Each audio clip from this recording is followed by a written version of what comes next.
અંકલેશ્વરમાં ભાજપના સ્થાપના દિવસની ઉજવણી દરમિયાન મહત્વપૂર્ણ ઘટનાક્રમ સામે આવ્યો હતો। મા શારદા ભવન ટાઉન હોલ ખાતે યોજાયેલ સક્રિય કાર્યકર્તા સંમેલનમાં કોંગ્રેસના 50થી વધુ કાર્યકરોએ ભાજપનો ખેસ ધારણ કર્યો હતો। આ કાર્યક્રમમાં વડોદરાના પૂર્વ સાંસદ રંજનબેન ભટ્ટે વિશેષ ઉપસ્થિતિ નોંધાવી હતી। તેમણે કાર્યકરોને જનશક્તિ લઈને ભાજપ સુધીની વિકાસ યાત્રાની માહિતી આપી હતી। ભાજપ દ્વારા ગુજરાતની તમામ 182 વિધાનસભામાં સક્રિય કાર્યકર્તા સંમેલનનું આયોજન કરવામાં આવી રહ્યું છે। કાર્યક્રમમાં અંકલેશ્વરના ધારાસભ્ય ઈશ્વરસિંહ પટેલ, ભરૂચ જિલ્લા પ્રમુખ પ્રકાશ મોદી, અંકલેશ્વર શહેર ભાજપ પ્રમુખ ધર્મેન્દ્ર પુષ્કણા હાજર રહ્યા હતા। અંકલેશ્વર નગર સેવા સદનના પ્રમુખ લલિતા રાજપુરોહિત અને કારોબારી અધ્યક્ષ નિલેશ પટેલ સહિત જિલ્લા ભાજપના આગેવાનો અને સક્રિય કાર્યકર્તાઓ પણ હાજરી આપી હતી। નવા જોડાયેલા કાર્યકરોને ભાજપના આગેવાનોએ ખેસ પહેરાવી પક્ષમાં આવકાર્યા હતા। આજરોજ સૌ સાથી મિત્રો અમારા શહેર કોંગ્રેસના આગેવાનો તથા યુવા કોંગ્રેસના આગેવાનો, તાલુકાના આગેવાનો અને જિલ્લાના આગેવાનો આજે ભારતીય જનતા પાર્ટીના વિચારધારા સાથે જોડાઈને અને 154 હાસોદ અંકલેશ્વર મત વિસ્તારના ધારાસભ્ય શ્રી ઈશ્વરભાઈ પટેલના માર્ગદર્શન હેઠળ ભારતીય જનતા પાર્ટીમાં જોડાયા છે। આજે અંકલેશ્વર શહેરના યુવા કોંગ્રેસના આગેવાનો તથા તાલુકા કોંગ્રેસના આગેવાનો, જિલ્લા કોંગ્રેસના આગેવાનો સૌ સાથે મળી શ્રી ઈશ્વરભાઈ પટેલને બાહેધરી આપી છે કે આવનારા સમયમાં ભારતીય જનતા પાર્ટીના ખભેથી ખભે મળાવીને ભારતીય જનતા પાર્ટીનું કામ કરશું અને જ્યાં પણ મદદ થશે ત્યાં સુધી ભારતીય જનતા પાર્ટીની મદદ કરતા રહીશું અને સૌ આવનારા દિવસોમાં વધુ યુવાનો અને વધુ વડીલો જોડાય એવી બાહેધરી આપી છે। જય હિન્દ।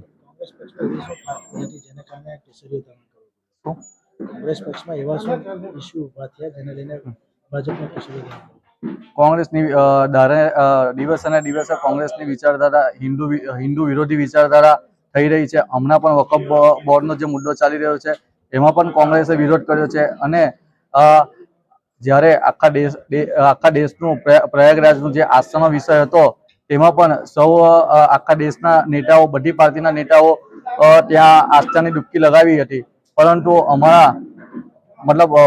પહેલાના અમારા અધ્યક્ષ રાહુલ ગાંધી ત્યાં પણ નહીં પહોંચી શક્યા। માટે હિન્દુ યુવાનોની લાગણી પણ ઘણી દુભાઈ હતી।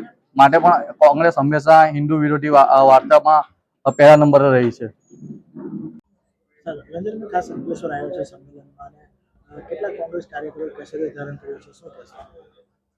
દેશના પ્રધાનમંત્રી આદરણીય નરેન્દ્રભાઈ મોદીજી દેશનું નેતૃત્વ સંભાળ્યું છે। 6 એપ્રિલ 1980માં ભારતીય જનતા પાર્ટીની સ્થાપના થઈ હતી અને 1951થી જનસંઘથી લઈ અને 2025 સુધી જનસંઘ એટલે દીવો અને ત્યાર પછી કમળ એટલે એ યાત્રા અમારા અંકલેશ્વર વિધાનસભાના ભારતીય જનતા પાર્ટીના સક્રિય સભ્ય એમને એક માર્ગદર્શન અને વાત કહેવા માટે આજે હું અંકલેશ્વરમાં આવી છું કે ભારતીય જનતા પાર્ટીનો ઇતિહાસ એ દરેક કાર્યકર્તાને જાણવો જોઈએ અને સક્રિય સભ્ય અમારા એવા છે કે જે બૂથ સુધી પહોંચીને, મતદાર સુધી પહોંચીને સરકારની યોજનાનો લાભ આપવાનું કામ આ સક્રિય સભ્ય કરતા હોય છે। આજે અંકલેશ્વર મુકામે ભારતીય જનતા પાર્ટીના ખૂબ મોટી સંખ્યામાં સક્રિય સભ્ય પણ ઉપસ્થિત રહ્યા। સાથે સાથે કોંગ્રેસના ઘણા કાર્યકર્તા જે આદરણીય મોદીજીનું કામ જોઈને તેમને પણ એવું થયું કે અમારે પણ આવનારા દિવસોમાં અમારા વિસ્તારમાં વિકાસનું કામ કરવું છે અને એટલે ભારતીય જનતા પાર્ટીમાં જોડાવું છે। એ ભાવ સાથે તેઓનું પણ આજે અમે ખેસ પહેરાવીને ભારતીય જનતા પાર્ટીમાં સ્વાગત કર્યું છે। પૂર્વ મંત્રીશ્રી અને લોકપ્રિય આ વિસ્તારના ધારાસભ્ય ભાઈ ઈશ્વરભાઈ, ભરૂચ જિલ્લાના આદરણીય પ્રમુખ શ્રી પ્રકાશભાઈ મોદી અને ખૂબ મોટી સંખ્યામાં સૌ ચૂંટાયેલા અને સંગઠનની ટીમ આજે ઉપસ્થિત હતી। સૌને હું સ્થાપના દિવસની ખૂબ ખૂબ શુભેચ્છા પાઠવું છું। ધન્યવાદ। આજરોજ અંકલેશ્વર વિધાનસભા મત વિસ્તારની અંદર સક્રિય સદસ્યતાનું સંમેલન રાખવામાં આવ્યું હતું। મોટી સંખ્યામાં સદસ્યતા પામ્યા હતા। સાથે સાથે વડોદરાના માજી સાંસદ આદરણીય બેન શ્રી રંજનબેન ભટ્ટ એ અહીંયા આજે મિટિંગ લેવા માટે આવ્યા હતા અને સાથે સાથે જિલ્લા ભાજપના પ્રમુખ શ્રી પ્રકાશભાઈ મોદી તેમજ સમગ્ર વિસ્તારમાંથી આજરોજ અહીંયા જે સક્રિય સભ્યોના સંમેલનમાં જે હાજર રહ્યા એ તમામનો આભાર માનું છું.